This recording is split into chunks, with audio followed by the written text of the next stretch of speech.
Tu rentres des cours un soir, après une journée horrible, encore. T'es prête à tout abandonner cette fois. Tu vas dans ta chambre, tu fermes la porte et tu prends ce morceau de papier, cette lettre de suicide que tu as écrit maintes et maintes fois, encore et encore. Tu prends cette lame de rasoir et t'ouvres les veines pour la dernière fois. Tu prends cette bouteille de pilules et les avales toutes.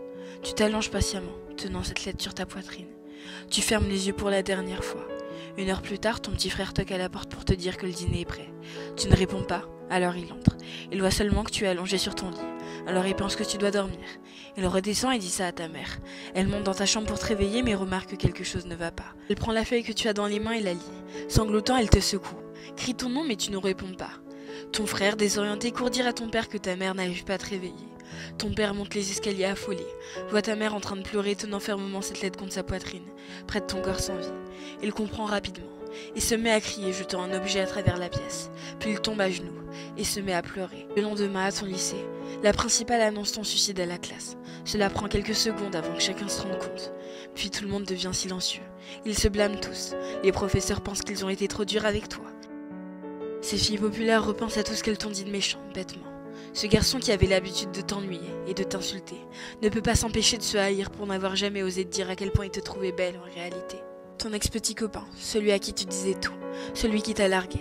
Pourtant, il ne peut pas supporter d'entendre cette nouvelle.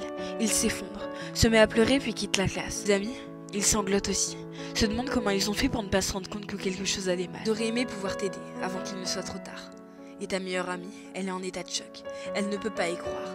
Elle savait ce que tu traversais, mais elle ne pensait pas que ça allait aussi mal, au point d'en finir. Elle ne peut pas pleurer. Elle ne veut rien ressentir.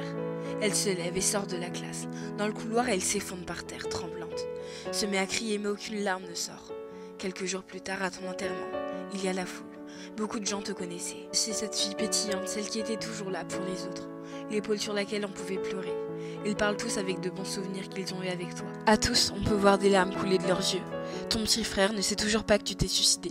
Il est trop jeune. Tes parents lui ont seulement dit que tu étais décédé. Ça le blesse. Ça le blesse énormément. T'étais censée être sa grande sœur. Tu étais supposée être toujours là pour lui.